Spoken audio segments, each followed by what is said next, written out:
Hola, mi nombre es Catalina Umaña Hidalgo. La Biblia, tal como la conocemos en español hoy en día, está dividida en dos partes, el Antiguo Testamento y el Nuevo Testamento.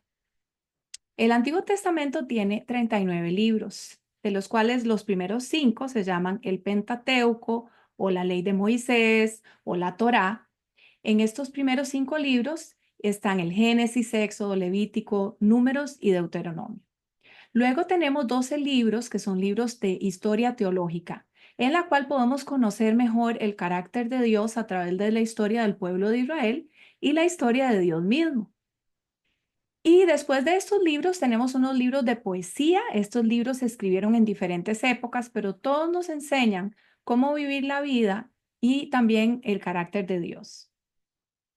También en el Antiguo Testamento tiene los libros proféticos, los cuales se dividen en profetas mayores porque escribieron más y profetas menores. Los profetas menores tenemos, por ejemplo, a Isaías, Jeremías, Ezequiel, y los profetas menores escribieron menos cantidad, pero también están registrados, por ejemplo, Joel, Amós, Abdías, Jonás, Miqueas, Nahum, etcétera.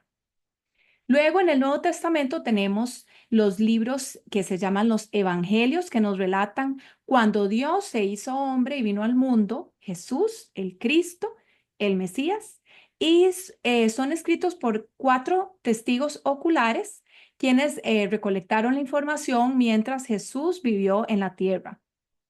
Ellos son Mateo, Marcos, Lucas y Juan. También en el Nuevo Testamento tenemos solo un libro histórico, que es el libro de Hechos, Hechos de los Apóstoles, y son los sucesos que vivieron los apóstoles luego de que Jesús resucitó y subió al cielo. Y también tenemos 21 cartas apostólicas o epístolas que fueron escritas también por testigos oculares, quienes se dispersaron para ir y comunicar el mensaje del Evangelio por diferentes lugares donde fundaron iglesias, comunidades que seguían a Cristo. Y estas cartas son instrucciones doctrinales y para la vida cristiana. Y por último, la Biblia tiene el libro del Apocalipsis, donde se anuncia lo que ha de venir y cómo va a terminar esta historia. Pero bueno, sin más preámbulo, empecemos la historia en el libro de Génesis. Dios siempre ha existido y desde la eternidad ha sido Dios, Dios Padre, Hijo, Espíritu Santo. Pero Él decide crear y Dios crea milagrosamente a través de su palabra. Cuando Él crea todo, Dios dice, todo está bien. Con su palabra crea la luz, crea la naturaleza, los planetas, el universo, con solo el poder de su palabra. Es un Dios todopoderoso creador. Durante este tiempo de creación, en el sexto día, Dios también, aparte de crear a los animales terrestres, crea a los seres humanos. Y cuando Dios los crea, dice, hagamos al ser humano a nuestra imagen y semejanza. Y dice el relato en Génesis que Dios los creó varón y mujer. Y lo más lindo es que los creó para tener una relación con Él. Los puso en un lugar maravilloso llamado Edén, donde ellos lo único que tenían que hacer era disfrutar de esa presencia de Dios. De hecho, eso era lo que hacían. Disfrutaban, estaban ahí en comunión con Dios constantemente. Dios les dio solo un mandato, que por favor podían comer de todo lo que estaba en el jardín, excepto de un árbol, que era el árbol del conocimiento del bien y el mal. Y que si comían de este árbol, ellos iban a morir. Entonces, aquí viene el problema. A pesar de estar disfrutando de esta comunión con Dios, un día la mujer estaba en el jardín, como siempre, y empieza un diálogo con la serpiente, que en este tiempo la serpiente estaba erguida y podía hablar. Esta serpiente es Satanás, el mal, y él le dice a Eva que por qué no come del fruto que está ahí. Y entonces ella no duda en decirle que ella sabe lo que Dios dice, que si comen ese fruto van a morir. Y entonces aquí la serpiente hace un juego de palabras y engaña, y esto hace que la mujer se vea tentada a tomar de ese fruto que dice la palabra que le pareció que era bueno para comer. aunque Dios les había dicho ni siquiera lo toquen. Entonces ella lo prueba, también lo prueba su esposo, Adán, y pues entonces inmediatamente entra en el mundo el pecado. El pecado que es, no es sí otra cosa que es separarse de Dios, es desobedecer el mandato de Dios, es decirle a Dios, no te necesito. Y eso fue lo que sucedió. La humanidad le dio la espalda a Dios. Y desde ese momento, entonces, todos los que nacen desde ese momento hasta hoy en día, todos nacemos con esa inclinación a desear hacer lo que nosotros nos place, lo que nos parece mejor, y no preguntarle a Dios lo que está bien y lo que está mal. A raíz de esta situación, entonces hubo consecuencias. ¿Cuáles fueron las consecuencias? Bueno, Dios maldijo a la serpiente, le dijo que se iba a arrastrar, que iba a comer el polvo, que iba a ser un animal maldito el resto de la historia. Y además de esto, lo que Dios le dice es que de la simiente, o sea, de los hijos que la mujer va a engendrar, de Eva, habrá un hijo que le aplaste la cabeza, es decir, que venza el mal. Entonces, a partir de este momento, el problema es que la humanidad se desvía y empieza como dos reinos: el reino del bien, el reino del amor, el reino de Dios y el reino del mal. Y a lo largo del Génesis vemos, por ejemplo, en Génesis 5 hay una genealogía donde después de que Adán y Eva procrean hijos, ¿verdad?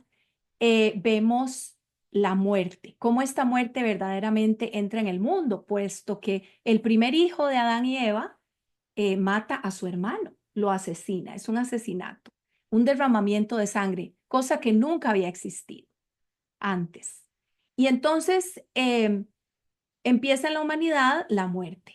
Y vemos en este caso cómo los hijos de Adán y Eva, pues Abel, que es el hijo que muere, y Caín se separa de su familia, se va a vivir aparte y podríamos decir que forma parte de este reino de la muerte o de la oscuridad. Pero entonces Adán y Eva engendran más hijos y tienen un hijo que se llama Set. Set, bueno, tiene su familia también y pues se multiplica, se forma una comunidad donde nos cuenta el relato de Génesis que viene Noé. No era un hombre justo a los ojos de Dios, era un hombre, no era perfecto, pero Dios tuvo gracia con él, así como lo tuvo con Adán y Eva, lo tuvo con Noé. Y Noé tiene una familia, su esposa, tres hijos y las esposas de sus tres hijos. Y en este tiempo de Noé, la maldad continúa.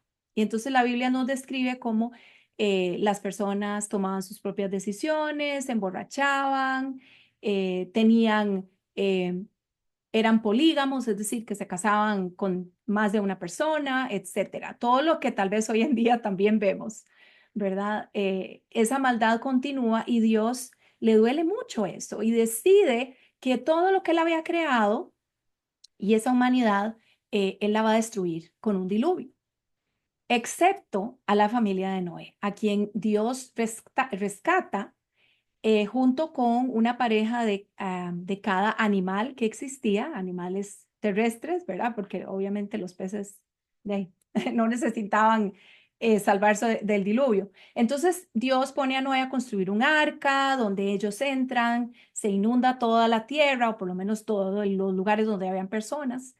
Y entonces, después de esto, cuando ellos salen del arca, Dios les da una orden.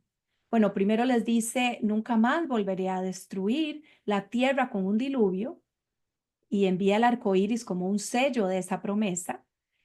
Pero además les dice, vayan, multiplíquense y llenen la tierra. Ese es el mandato que Dios les da a Noé y a su familia. ¿Y qué pasa después? Pues entonces Noé y su familia se multiplican, pero llega un momento en que hay esta comunidad de personas que lo que quieren es ser famosos, hacer su nombre famoso en lugar de exaltar a Dios. ¿Y qué hacen? Empiezan a construir una torre. se sienten orgullosos, wow. Y empiezan a construir una torre donde dice, vamos a vivir todos aquí, así no tenemos que dispersarnos. Pero eso era desobedecer explícitamente el mandato de Dios. Y entonces Dios, como él siempre lleva a cabo su plan, es soberano, lo que hace para hacer que se dispersen es que les confunde el lenguaje. Y ahí, pues entonces Dios les da lenguajes diferentes, no se entienden, hay confusión y entonces se dispersan. Y así es como entonces empiezan las naciones. De esas naciones, ya pues hay esta dispersión, hay un hombre a quien Dios llama. Él se llama Abraham. Abraham vive en el país de Ur y entonces un día, igual, Dios lo escoge, Abraham, un hombre justo, un hombre que estaba dispuesto a obedecerlo, que tampoco era perfecto, pero Dios muestra su gracia y su fidelidad con la humanidad a través de Abraham. ¿Por qué? Porque le dice a Abraham, deje su país, deje su familia de origen, vaya a un lugar donde yo lo voy a mandar. Esto es en Génesis 12. Y le dice, a través de usted, yo voy a bendecir a todas las naciones de la tierra. Yo le voy a dar un territorio donde usted va a ser una gran nación. Es decir, él va a tener una familia, va a tener hijos y de esos hijos, Dios, a través de esa descendencia, Dios va a bendecir a todas las naciones de la tierra. Este pacto, lo podemos decir, es un pacto que es un pacto incondicional. ¿Por qué? Porque Abraham no tenía que hacer nada más que seguir las instrucciones de Dios. No dependía de si Abraham obedecía o no para que Dios cumpliera este pacto, porque el plan de Dios se iba a llevar a cabo. Recuerden que desde el Génesis Dios prometió que de esa descendencia de la mujer iba a vencer al maligno.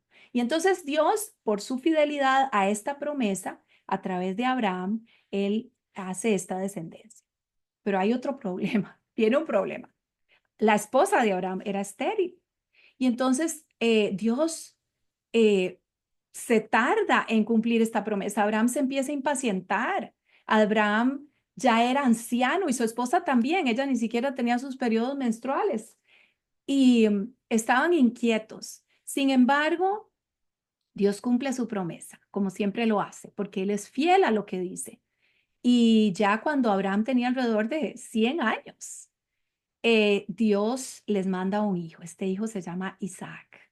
Y entonces Abraham sigue fiel a Dios y le obedece en todo lo que Dios le pide. Y luego, más adelante en el Nuevo Testamento, nos dice que Abraham tuvo fe en Dios y esto le fue contado para contarlo como una persona justa. Y que todos los que tengamos esa fe en Dios también vamos a ser justos delante de Él. ¿Cómo demostró Abraham esta fe? Bueno, Dios le pidió, imagínense, que sacrificara a su hijo. Y para él era difícil, pero él confió en que Dios tenía poder hasta para resucitar a alguien que estaba muerto. Entonces, él no dudó en obedecer a Dios. Y esto fue lo que Dios le contó como justo. Sin embargo, cuando él ya iba a ejecutar ese sacrificio, ¿verdad? De su hijo, Dios le dijo, no, hasta aquí llegamos. Nada más quiero que hice esto, ¿verdad? Mucho para enseñarle a él que tenía esa verdadera fe, ¿verdad? Para demostrarse a sí mismo. Dios ya sabía que Abraham tenía esa fe, pero a través de esta experiencia es que entendemos que Abraham es el padre de la fe y de todos los que tenemos fe. La historia continúa y entonces este hijo Isaac también tiene un encuentro personal con Dios y Dios le menciona y renueva este pacto que le hizo a su padre Abraham. Dios le dice, yo soy el Dios de tu padre Abraham y renueva ese pacto donde le dice que a través de su descendencia va a bendecir a todas las naciones de la tierra, que le va a dar un territorio, que le va a dar una nación. Y entonces Isaac se casa con Rebeca, tienen unos gemelos. Normalmente el heredero de las promesas era el hijo primogénito. Como son gemelos, el que nació primero fue Esaú y el otro fue Jacob.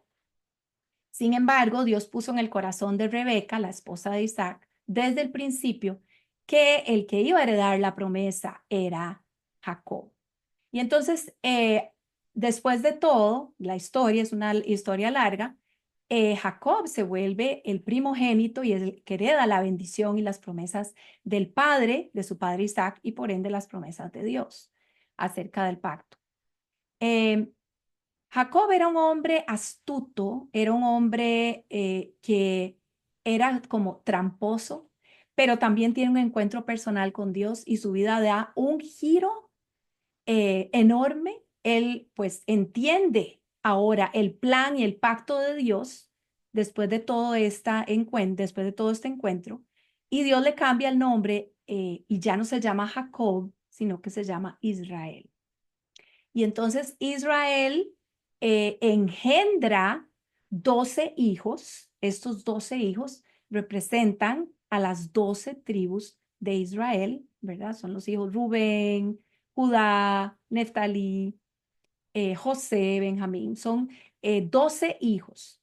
De estos 12 hijos había uno muy especial, José, precisamente, que la palabra dice, la Biblia dice que José era el favorito del papá. El papá sabía que él tenía algo especial.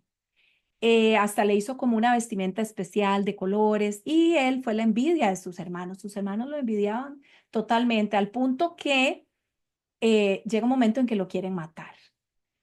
Sin embargo, por intercesión de Rubén, el mayor, no lo matan, sino que lo que hacen es venderlo como esclavo, donde es llevado a Egipto. Y el padre se queda pensando que el hijo murió, ¿verdad? Sus hermanos le dicen, ay, pues aquí está la bata de José ensangrentada, le habían puesto una sangre de algún animal y el padre se queda dolido pensando que su hijo ha muerto, ¿verdad? Y entonces su padre, que se llama Israel, José se va a Egipto, en Egipto vive muchos años, hasta lo meten a la cárcel, injustamente, lo juzgan por algo que él no hizo. Y pasan muchos años. En todo este tiempo, el relato de Génesis nos dice que José, Dios estaba con él y que él lo sabía. Entonces, llega un momento en que en la tierra donde vivían la familia de Israel, que se llamaba la tierra de Canaán, hay sequía, no hay nada que comer. Y entonces el padre dice, vayan a Egipto, que era el lugar donde había mucha abundancia, había abundancia de comida, precisamente porque José, alertado y preparado por Dios, ahora era la mano derecha del rey de Egipto, el faraón. Y José advierte al faraón acerca de esto y ellos tienen un almacén, graneros, con todo lo que necesitan para el tiempo de escasez y de sequía. Y entonces los hermanos de José van a Egipto. Ahí se encuentran, hay una reconciliación lindísima y finalmente, ¿qué es lo que sucede? Toda esta familia que estaba en Canaán, Israel, sus hijos, las esposas de sus hijos, los hijos, que son aproximadamente 70 personas, van a Egipto y se quedan ahí a vivir. Y por muchos años, pues entonces prosperan, crecen y se acuerdan este pacto que Dios hizo donde le dijo a Abraham que a través de él, de su descendencia, iba a ser una gran nación. Pero primero necesita gente para ser la nación. Y aquí precisamente eso fue lo que sucedió en Egipto. Se multiplicaron y el libro de Génesis termina con pues este éxito, digámoslo así, donde los israelitas, todas estas tribus viven allá y tienen prosperidad. Nos relata el libro de Éxodo, que es el que está después de Génesis, que los israelitas se multiplicaron, crecieron, pasaron como 400 años, ya obviamente José y todos los hermanos, su padre ya habían muerto. Sin embargo, el faraón que está en el poder, él no se acuerda de quién es José. Lo que le preocupa es que los israelitas o hebreos, como les decían, son mucho más numerosos que los egipcios. Y el faraón se empieza a preocupar de esto, de que la población es muy grande, que se pueden sublevar y se pueden apoderar ellos y asumir el liderazgo del país. Entonces el faraón, al sentirse amenazado, lo que hace es ordenar que todo niño hebreo que nazca, que lo asesinen. Y entonces entre estos niños hay uno que se llama Moisés, a quien su madre decide, su mamá hebrea, lo pone en una canasta, que es un Moisés, y lo pone en el río Nilo. Y la hija del faraón encuentra a este niño, este bebé, se enamora del bebé y lo adopta y ella lo cría. Entonces Moisés crece, perdón, como un príncipe egipcio, pero él sabe que él viene de los hebreos. Entonces Moisés un día ve un asesinato, comete un asesinato. Había un egipcio que estaba peleándose con un hebreo y entonces Moisés se entromete y termina matando al egipcio y experimenta una gran vergüenza y una culpa, quiere huir, él huye al desierto y en este desierto tiene un encuentro con Dios, un encuentro maravilloso donde Dios le da poder, le da liderazgo y lo prepara a pesar de que él no se sentía preparado. Y Dios le dice, quiero que vayas a Egipto, regrese a Egipto y saque a mi pueblo de ahí, de la esclavitud, porque los habían hecho esclavos, los explotaban. Y entonces Moisés regresa a Egipto junto con su hermano Aarón, van a donde el faraón y les dice, por favor, deje salir de Egipto a nuestro pueblo, a los israelitas, a los hebreos, para que vayamos a adorar a Dios. Y entonces el faraón dice que no, más bien les pone cargas más pesadas a los israelitas. Entonces los israelitas se rebelan hasta contra Moisés y dicen, ¿qué has hecho? Pues aquí estamos trabajando y ahora nos ponen más cargas, todavía más pesadas. Entonces es un ir y venir, ¿verdad? De toda esta situación donde Moisés se siente inseguro, donde Dios le reafirma este liderazgo y lo prepara. Pero lo que sucede es que llega un momento en que Dios ablanda el corazón del faraón a través de una serie de problemáticas, de plagas que envía. Y entonces, dentro de estas plagas, la última de ellas era que el hijo mayor de cada familia iba a morir cuando pasara el espíritu de la muerte. Pero Dios le advierte a Moisés esto y le dice, si los israelitas o las personas o las familias que durante la cena de Pascua sacrifiquen el corderito, le quiten la sangre y con esa sangre la pasen por las puertas de su casa. El espíritu de la muerte pasará por alto y el hijo mayor de esa familia no va a morir. Entonces, los israelitas estaban sobre aviso. Y entonces ellos celebran la primera Pascua. Esta Pascua consistía pues en comerse este corderito, tomaron esa sangre, la untaron en el marco de la puerta. Aparte, ellos iban a comer un pan, que era un pan que preparaban con una masa fermentada, y esa masa, pues, tuvieron que salir a prisa de Egipto porque el faraón, donde vio que su hijo murió, se desesperó y dijo, ya, que se vayan. Y todos los egipcios también, ya estaban cansados y les dieron hasta de todo para que se fueran, tesoros, animales, váyanse de aquí, y los echaron. Y ellos se comieron el pan sin fermentar antes de irse. Por eso en la Pascua se come ese pan sin levadura en memoria de ese momento donde los israelitas comieron ese banquete y se comieron el pan sin leudar porque no les dio tiempo. Y se fueron, salieron de Egipto, aproximadamente 1 millón de personas. Ya eran muchas personas. Sin embargo, el faraón se arrepiente y mandan a perseguirlos y se va él mismo a perseguirlos en sus carros. Sin embargo, aquí Dios hace un milagro y es que abre el mar para que todos los israelitas pasen por tierra seca, atraviesen el mar sin ningún peligro. Y en el momento en que los egipcios van a pasar el mar, Dios cierra el mar y todos se ahogan. Y los israelitas pasan al desierto, cruzan el desierto.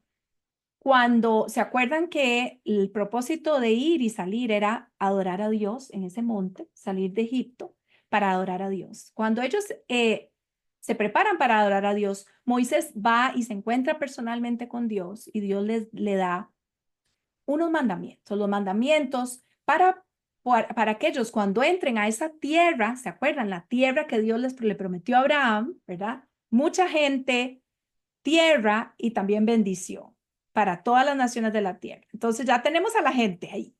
Ahora tienen que entrar a la tierra. Y Dios les da estos mandamientos para que puedan entrar a esa tierra.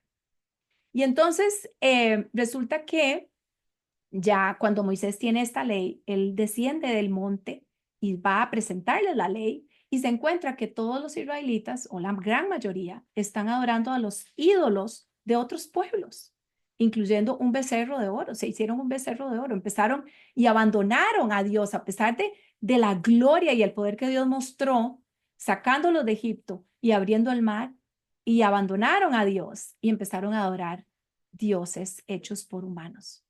Y entonces Moisés se enfurece y entonces rompe esas tablas donde estaba escrita esa ley. Y además de todo, lo que sucede es que todos los que estaban ahí y que adoraron estos ídolos murieron con plagas también, porque Dios no quería que entraran a la tierra de esa manera. Después de esto, pues suceden varias cosas. Vemos en el libro, digamos, de Levíticos y Números, cómo Dios pone a Moisés a hacer un censo para ver quiénes van a entrar a la tierra, cuáles tribus nombran líderes y se organizan en comunidades, en tribus, para poder entrar a la tierra. Y antes de entrar, Moisés envía a unos hombres a, pues, ver la tierra de antemano.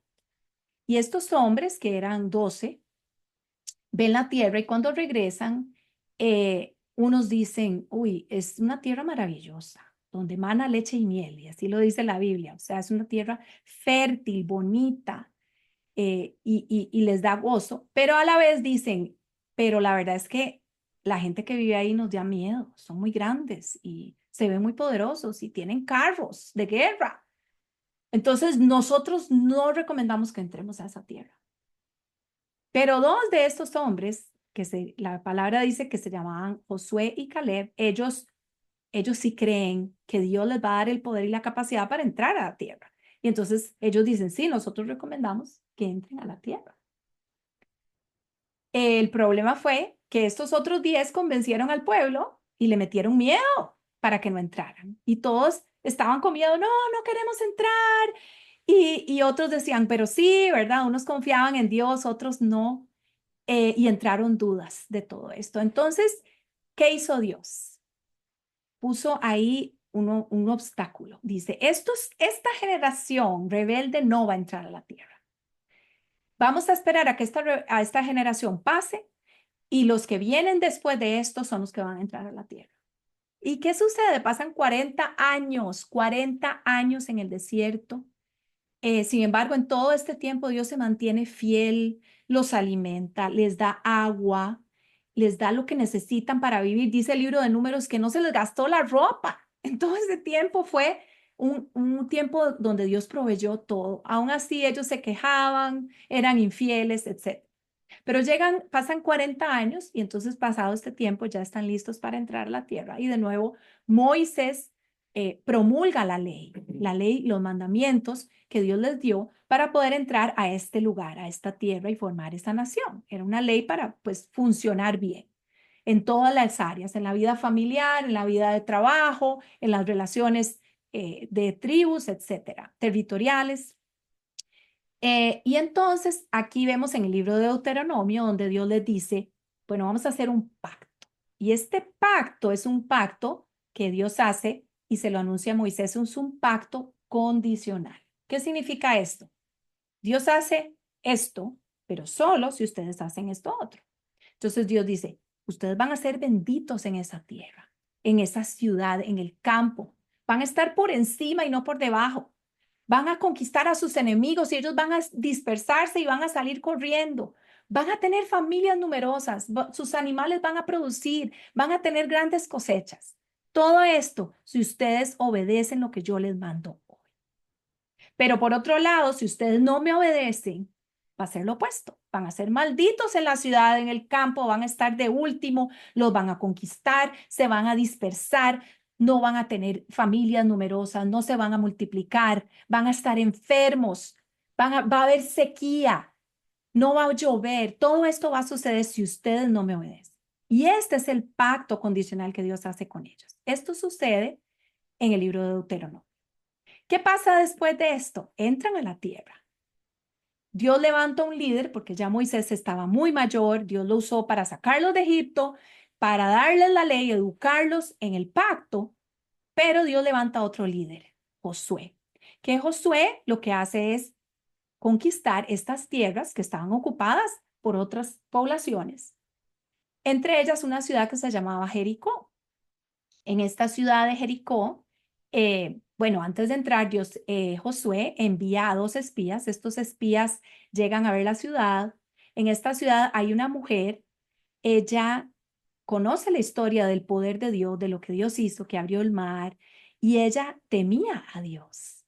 Entonces ella le dice a estos espías, yo sé que ustedes van a tomar esta ciudad y yo quiero protegerlos a ustedes, voy a esconderlos en mi casa, pero por favor prométanme que cuando ustedes vengan y conquisten, no le van a hacer daño a mi familia.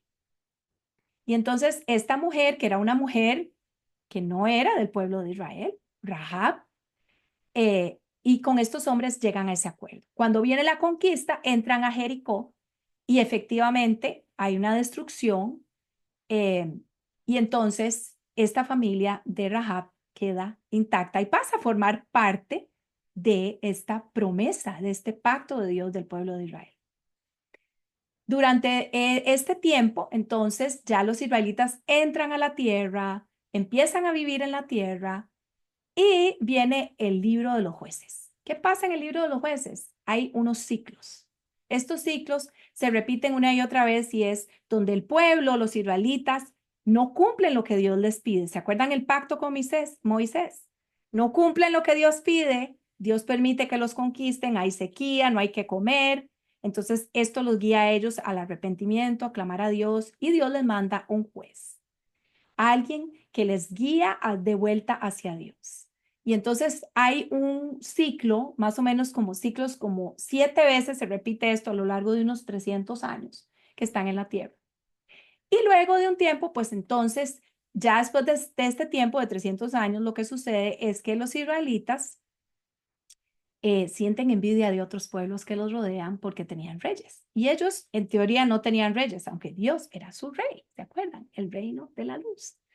Ese Dios único y verdadero era su rey. Ellos entonces al profeta, al juez que estaba en ese tiempo, que se llamaba Samuel, le dicen, queremos un rey, nosotros queremos un rey. Entonces Samuel le habla con Dios y Dios le dice, sí, de él es el rey. Y entonces el pueblo nombra a su primer rey. Este rey lo escogió el pueblo, básicamente era Saúl.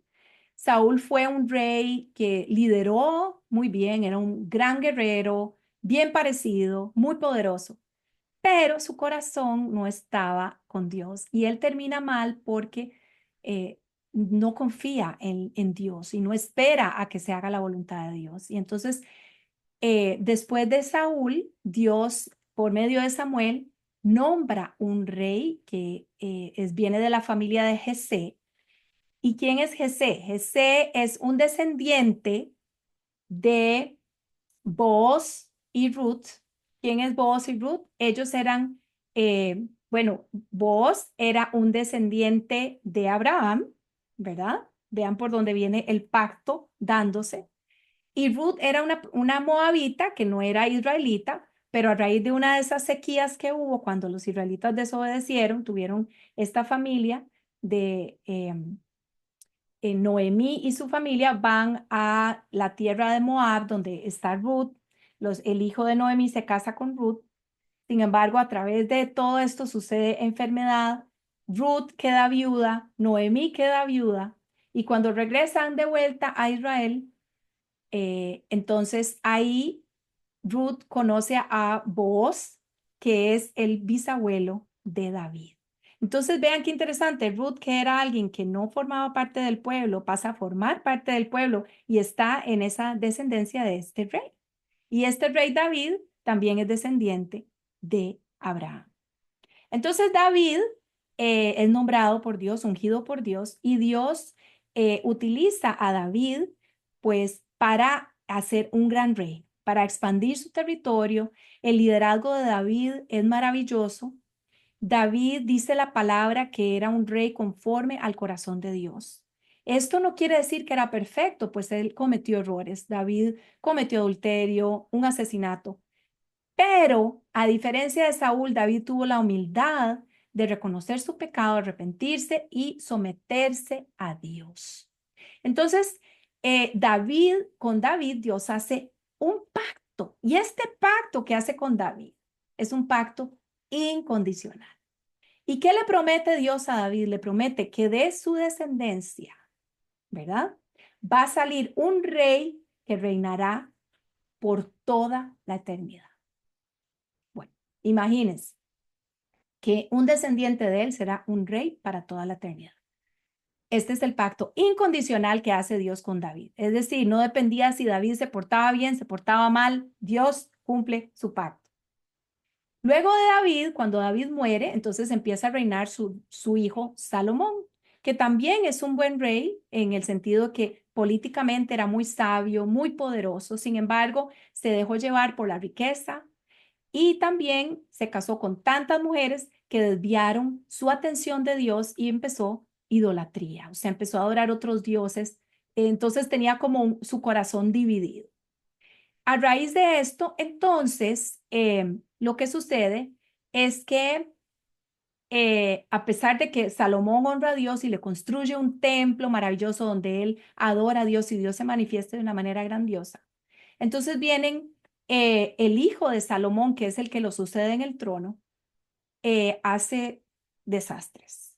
Y entonces, a raíz de esto, se divide este reino que había sido un imperio y se divide en dos, el reino del norte y el reino del sur.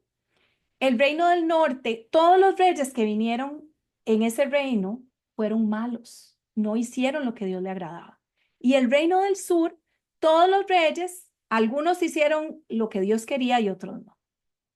Ambos reinos fueron conquistados, los del norte primero en el año 722 a.C., fueron conquistados por los asirios y fueron dispersados, ¿se acuerdan? A raíz de no obedecer lo que sucedía. Bueno, se dispersaron, los llevaron cautivos y en el 586 a.C., al reino del sur también lo conquistan, pero ya ahora es el imperio babilonio, Nabucodonosor, que ya había conquistado a los asirios.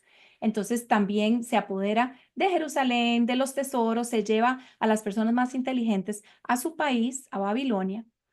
Y ahí en Babilonia, pues permanecen como más o menos por 70 años. Durante todo este periodo de los reinados, desde David y durante el exilio y luego después del exilio, Dios envió profetas. Estos son los libros de los profetas que conocemos. Y estos profetas, básicamente su mensaje era, arrepiéntanse, vuélvanse a Dios para que Él los restaure.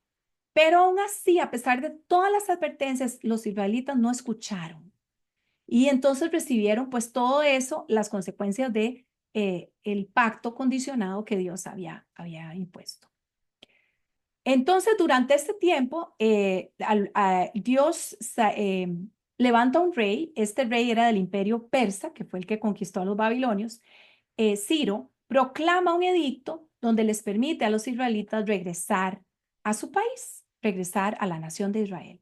Y entonces muchos regresan, algunos se quedan y otros se dispersan, estaban por todo lado, pero los que regresan, entre ellos regresan los sacerdotes o profetas o maestros, Esdras y Nehemías. Ellos reconstruyen el templo, reconstruyen la muralla, pero ellos, interesantemente, lo que sucede es que encuentran la ley que por 70 años o más no se había proclamado, no se había anunciado. Entonces, toda esta generación que llega ahí y encuentran en la ley cómo reconciliarse con Dios. Y entonces, Esdras lee la ley y todos se inclinan y dicen, vamos a adorar a Dios y vamos a obedecer. Y básicamente así es como termina el Antiguo Testamento, con ese regreso al cautiverio y con la proclamación de la ley y todos quieren honrar a Dios.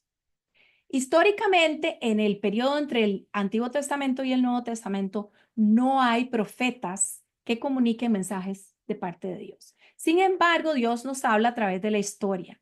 Y en este tiempo lo que sucede son tres cosas muy importantes que luego vamos a entender para qué sirven. Lo que sucede primero es que este imperio persa, que era el que en este momento estaba en el poder, es conquistado por Alejandro Magno. Alejandro Magno, pues, funda el imperio helenístico, que básicamente, pues, muy poderoso, pero él lo que hace es uniformar el lenguaje, quiere unificar el lenguaje griego. Y entonces promueve este lenguaje en todas las regiones. Se unifica el lenguaje. Lo otro que sucede es que a raíz de esta dispersión que hubo de todos los israelitas o judíos que habían salido, luego regresado, algunos se quedaron, se construyeron lugares de adoración a Dios, que se llaman sinagogas. En estos lugares, pues se leía la ley de Dios, lo que Moisés había proclamado. Todo esto que estaba ahí se leía en las sinagogas, en estos diferentes lugares. Se construyeron muchas sinagogas. Y luego, cuando ya termina el imperio de Alejandro Magno, vienen los romanos, que lo que ellos hacen es construir caminos, caminos que comuniquen todos estos lugares para que sea mucho más fácil el acceso. Estos tres factores y con estos tres hechos se da el maravilloso nacimiento de el Salvador, Jesucristo. Jesucristo nace en la ciudad de Nazaret. Un ángel se le aparece a su madre, a María, una muchacha joven que estaba comprometida para casarse. Y milagrosamente el ángel le dice, usted va a ser la madre de Jesús, Emanuel, Dios con nosotros, el Hijo de Dios, que va a nacer, el Hijo prometido, ¿se acuerdan? Y esta María y su esposo, su prometido, ambos eran descendientes de David, de la tribu de Judá. Entonces vean qué interesante cómo Dios manda y nace su Hijo, Jesucristo, de José y María, descendientes del rey David, que eso es lo que los evangelios nos anuncian. Jesús nace en un lugar muy humilde, lo adoran ángeles, lo adoran personas de otros países que vienen, dice que vienen unos magos a adorarlo. Y a raíz de que el rey de ese momento, que era Herodes, quería matarlo porque supo que iban a ser este Salvador, este rey, por medio de estos magos, Dios advierte a su padre José esto y entonces huyen hacia Egipto donde permanecen hasta que este rey Herodes muere.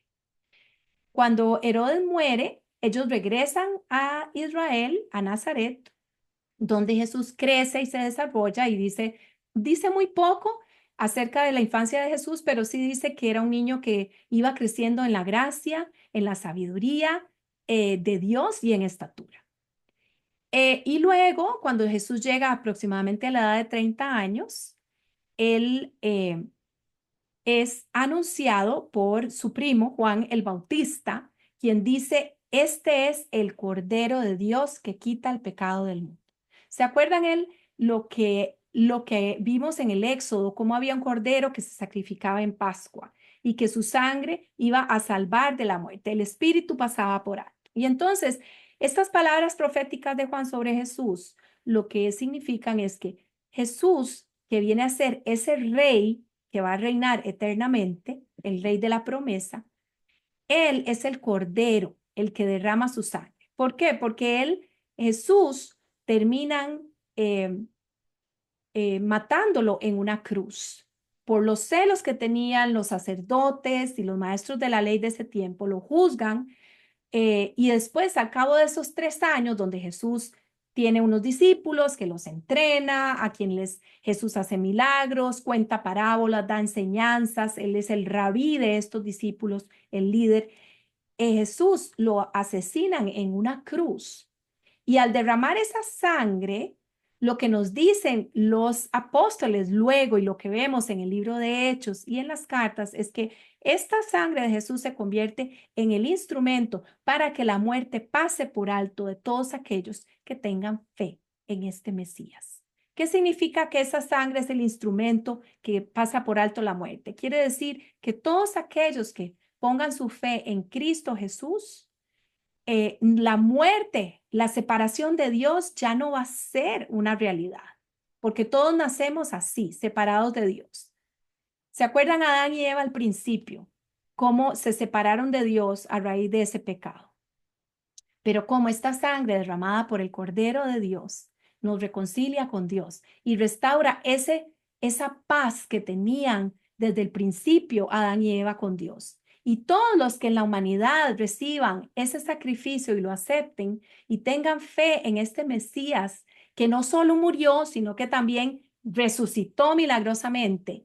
Y dice en este Nuevo Testamento que vive en todos los creyentes por medio del Espíritu Santo, que además va a volver, y eso es lo que anuncia el libro del Apocalipsis, va a volver una segunda vez, como a mostrar su gloria en algo inmenso y donde todos los que hayamos creído en Él, los que estén muertos van a resucitar, los que aún estén vivos pero hayan tenido fe en Él, Todos van a ser llevados a las nubes, a la presencia eterna y gloriosa de Dios, donde será una creación nueva y donde todo será restaurado. Y es así como termina el libro de la Biblia.